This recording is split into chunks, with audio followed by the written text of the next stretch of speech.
Assalamualaikum warahmatullahi wabarakatuh. Selamat berjumpa kembali di channel Jadi Sultan TV. Apa kabar teman-teman dan sahabat semua hari ini? Mudah-mudahan kalian semua senantiasa dalam keadaan sehat, murah rezeki serta dimudahkan dalam segala urusannya. Amin ya rabbal alamin. Baik teman-teman, langsung saja kita akan lanjut ke pembahasan kali ini. Dalam beternak ayam kampung, baik sistem pembibitan maupun pembesaran, tentu saja kita mengharapkan hasil yang maksimal. Bagi ternak pembibitan, kita akan ada dua target, yaitu menjual telur maupun menjual DOC setelah telur-telur ini ditetaskan nanti.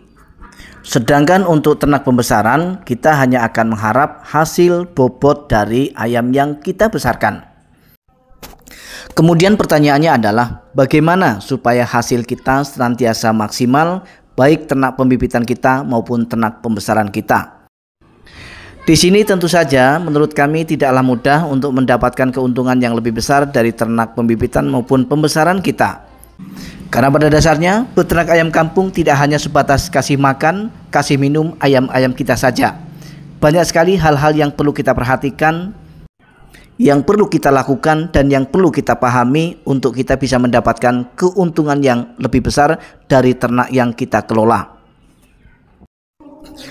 Untuk ternak pembibitan, maka kita akan fokus terhadap bagaimana supaya indukan kita mampu untuk memproduksi telur dengan lancar, jumlahnya banyak dan tentu saja dengan biaya yang hemat.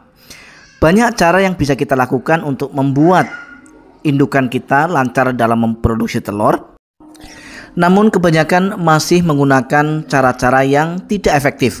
Artinya mereka masih mengandalkan pakan-pakan yang bersifat beli untuk menunjang produktivitas daripada indukan-indukan kita.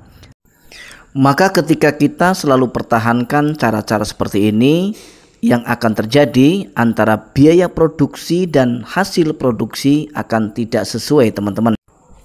Apa alasannya? Karena memang kita masih menggunakan pakan-pakan yang bersifat beli dan tidak dengan harga yang murah. Maka meskipun hasilnya baik, namun tetap saja tidak efektif. Kenapa? Karena biaya kosnya masih membengkak. Beternak yang baik adalah yang menguntungkan, baik untuk produktivitasnya, namun hemat biaya kosnya. Artinya biaya kosnya tidak membengkak. Kemudian apa yang mesti kita lakukan sebagai peternak rumahan? Tentu saja kita harus mengotak-atik otak untuk membuat racikan pakan. Nah, di sini kami akan mencoba untuk sedikit berbagi, yaitu tentang racikan pakan yang bisa kita gunakan untuk pakan harian. Di sini kita hanya menggunakan dedak, teman-teman, dedak padi, namun dedak padinya usahakan adalah dedak padi yang harganya Rp4.000. Karena dedak padi terbagi menjadi beberapa jenis, ada yang harganya Rp2.000 per kilogramnya, ada yang Rp3.000 dan ada yang Rp4.000. Kita akan gunakan yang harga Rp4.000 per kilogramnya. Apa alasannya?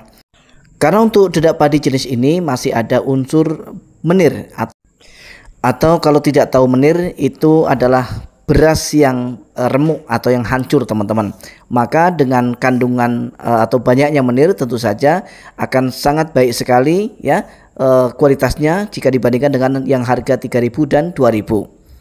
Nah, kemudian sebagai campurannya kita akan mencampurkan bahan yang tidak harus beli, teman-teman, yaitu dari sisa nasi.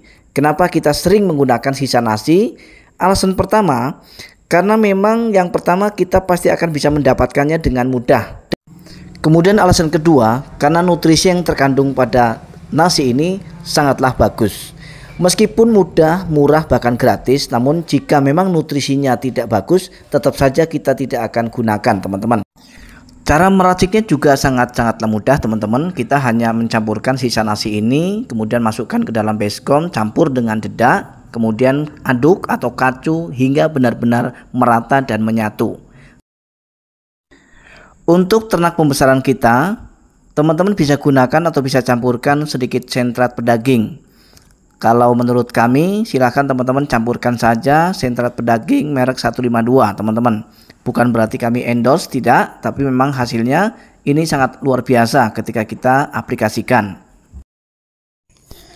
Pakan ini atau racikan pakan ini tentu saja bisa kita gunakan sebagai pakan harian ayam-ayam kita, teman-teman. Dari biaya kos hemat tetapi produktivitas tetap meningkat. Sekali lagi kami ingatkan, untuk ternak pembesaran maka kita akan campurkan sedikit sentrat dan usahakan sentratnya adalah sentrat 152. Baik teman-teman, sampai di sini perjumpaan kita kali ini. Mudah-mudahan video kali ini bermanfaat. Assalamualaikum warahmatullahi wabarakatuh.